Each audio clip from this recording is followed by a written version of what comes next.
Hey, what's going on? Luke here. For today's video, we're going to be talking about 5 players that I'm excited to see at the new clubs in 2021. Now, I just want to say before we get into this list, it is a top 5, but it's not particularly in order or anything. It was kind of just 5 players that through there because it's so hard to pick an order when I don't really care too much about where players are. So, look, just take it with a grain of salt the actual number. But these are still my top 5. They're just not better than each other. So number 1 isn't better than number 2 and stuff like that. But yeah, it still is my top 5, just no particular order. Also, before I get into the list, make sure you go ahead and smash the like button and subscribe to the channel if you're new around here. Also, make sure to leave your own list in the comment section below. Who are 5 players you're excited to see in season 2021 who have gone to new clubs? So the first player we're going to be talking about is Jai Arrow, who's completed his move from the Gold Coast Titans to the South Sydney Rabbitohs. Now, this was one that was done quite a while ago. I think it was before the season started, or maybe just as the season started. It was quite a while ago. It's hard to remember considering how long ago it was, and especially with the COVID break and that sort of stuff. But yeah, the whole Jai Arrow situation at the Titans,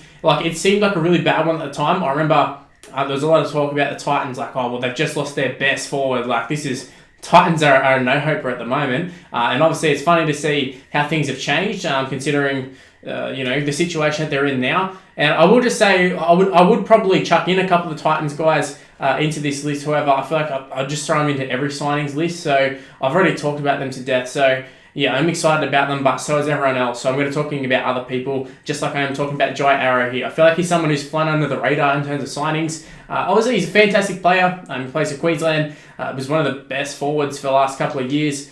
He's done a really, really good job in his time at the Titans, and he's now made his big money move to the Rabbitohs. And there's a lot of talk about whether he's going to be a good fit for him, a bad fit. I'm assuming he's going to go across and play prop for them, I think. I don't know if he's a better lock or a prop, but wherever he plays, I think he's going to do a fantastic job, and I think he will fit into that Rabbitohs side really well. I do feel he might be that missing puzzle piece for them. Maybe not in the sense that they're going to win a premiership, but just to take them to that next level. I feel like even though they've gone to the prelims the last couple of years, they haven't really actually been a threat of making it to the grand final. They've sort of just been making up the numbers, and they played really, really well at the back end of season 2020. But when it came to the game against Penrith, I thought, yeah, well, they're not going to win this one. It just seemed like it was just a little bit too high of a step up for him. Whereas Jai Arrow comes in, I think he packs a punch, you add him in there with the forwards they've currently got, Tom Burgess and that. And I think they'll have a really formidable forward pack, adding Cameron Murray, Burgess, some of the other guys they've got. Just fantastic side. Jaden Sewer's really come along this year. I think it could be a really damaging forward pack. You add in how lethal their backline is already. Latrell Mitchell coming back from injury. They've already got Cody Walker, Adam Reynolds, potentially the best halves combo in the whole comp. And I think the Rabbitohs have a really, really fun side, and I think they'll be fun to watch. And I think they'll be exciting to watch. As to why Jai Arrow makes it onto this list, Rabbitohs is going to be exciting. I'm excited to see how he plays. I'm excited to see how the Rabbitohs play. I think it's going to be a good year for them in season 2021. Now, moving on to the second player, it's another forward. It's Tyson Frizell, who's moving from the St. George Illawarra Dragons to the Newcastle Knights. Now, I feel like this is also another one that hasn't really been talked about that much, and I think it's due to the fact of Tyson Frizell's form, and even just the Dragons' form. They've been so bad the last couple of years, the Dragons, that they're not really a team talked about. The only time they get talked about is when coaches were getting sacked, or is McGregor going to get sacked, is he not? Just that sort of stuff. And Frizell, for the most part, was kind of in a bad side. He was always the one where you're like, oh, well, at least he's trying. You can see he's playing well, Frizell, still. And look, he was playing in a pretty star-studded forward pack, let's be honest. But the Dragons, it was just something didn't gel in that forward pack. But I don't think you can question Tyson Frizell's heart. You can't question his effort. But I feel like he's kind of stalled as a player. He hasn't really kept progressing. That sounds crazy to say, considering he's a current Australian international. He's pretty much a guarantee to make the blue side every year. But I don't know. Something just seems to be lacking in Tyson Frizell's game as of late. Or maybe not even as of late. Maybe it's just more he hasn't gotten any better. And I'm expecting him to just be better than what he is. But I feel like, no doubt, he's a great player, but I feel like he can be so much better. And I'm hoping the move to Newcastle sort of spurs him on. I think that was the whole idea of the signing. He probably could have made more money elsewhere. Maybe I don't know if that's a fact or not.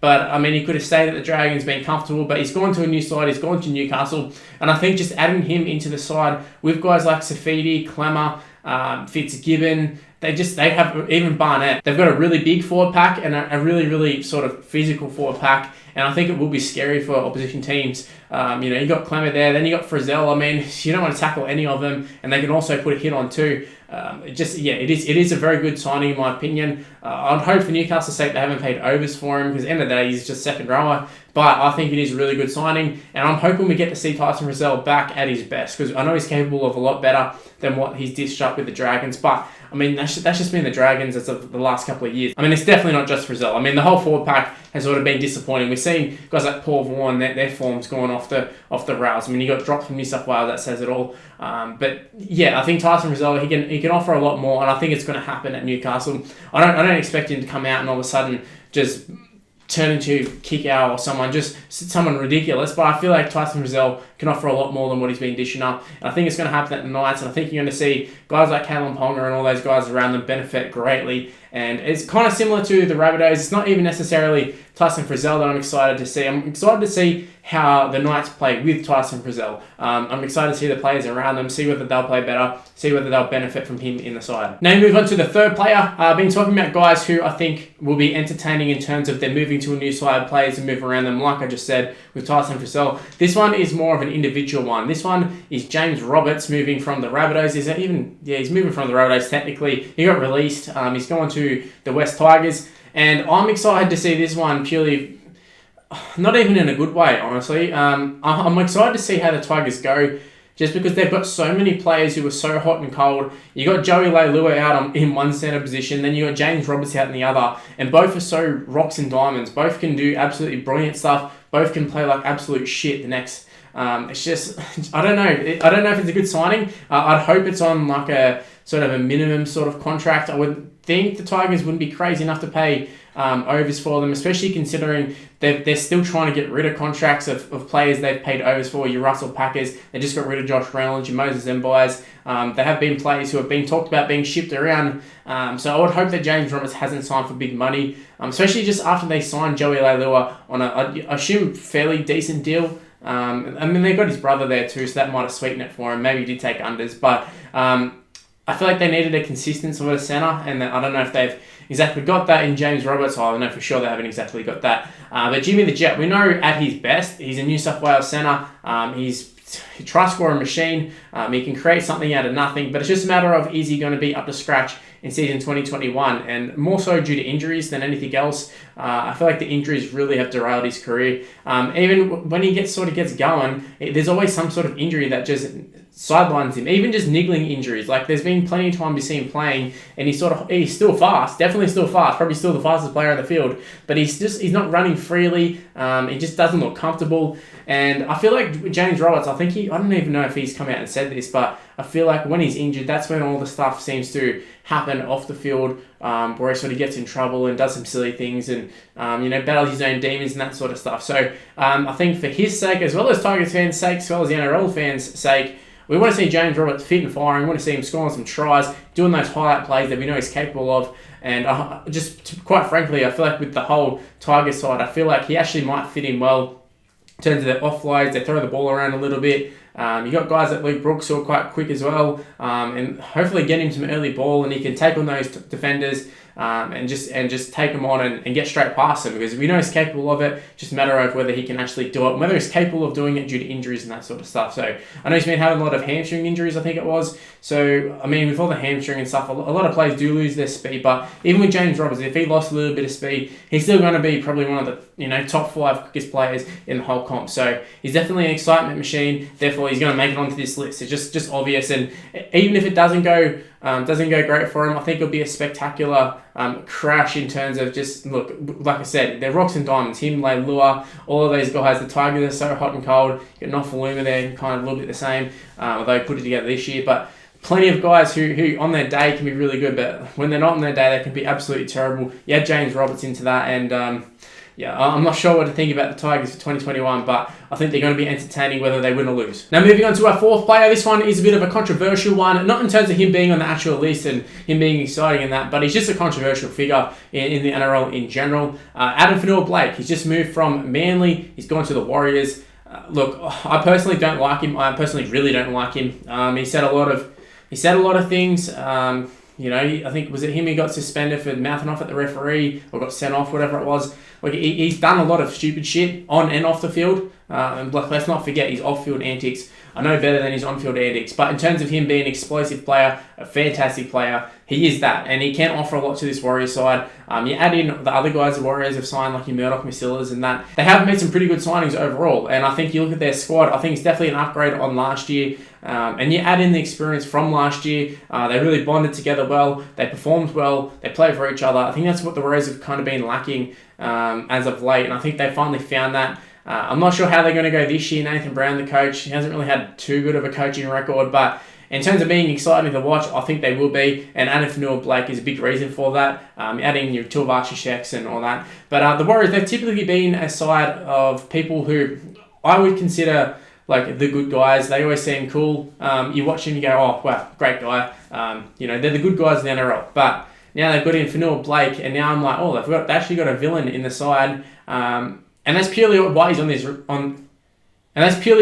list, to be honest. And that's purely why he's on this list, to be honest. Honestly, I just want to see him get dropped by someone. As much as I like the Warriors, I'd love to see Blake just get absolutely hammered by someone. And whether it's going to happen, probably not. I mean, look at the size of him. He's a big bopper. He's the one usually dishing it out. He's not receiving it. So, look, it probably won't happen, but I'm excited to see how he goes. I'm more excited to see how the Warriors sort of go in general. But yeah, more so on this list due to the fact that, look, he's not someone who's going to get the ball and run the length of the field and do the highlight plays. I mean, he might do a highlight play, he might put a big hit on, but I just want to see whether he's a success or whether he's not, and just see what happens with the Warriors around him. And I feel like he kind of fits the mold. I feel like all these forward guys, I'm looking to see what they bring to the side and whether it opens up opportunities for guys like Nikorima, Tuivasa-Sheck, those guys to take advantage of it. I feel like for Blake, it's definitely a big possibility of those guys creating the highlight plays. Not necessarily him, but the highlight plays will happen around him. So yeah, I'm excited to see him play, but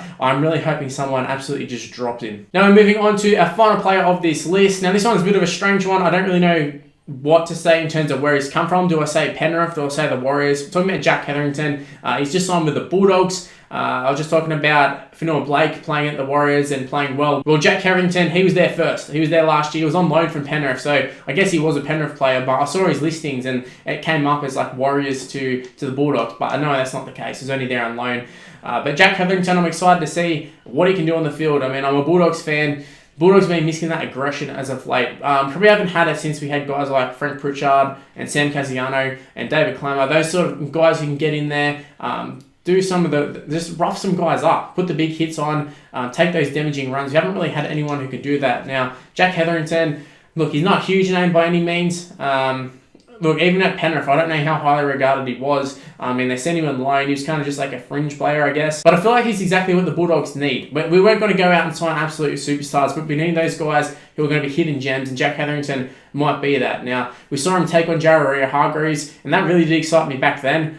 Seeing them two go at each other, and Hargreaves wouldn't shake his hand and all that sort of stuff. I liked what I saw then, and when he signed with the Bulldogs, I was like, yes, thank you. That is exactly what the Bulldogs have been missing. Dylan Napa was supposed to come over and be like that, and he's nothing like that. I don't know. I really don't know what's happened to Dylan Napa. I know at the Roosters, I always kind of thought he was kind of living off one performance against the Rabbitohs where he played 80 minutes and he was really, really good. But he hasn't been able to produce anything even close to that for literally since then. That was his peak, and he hasn't peaked since then.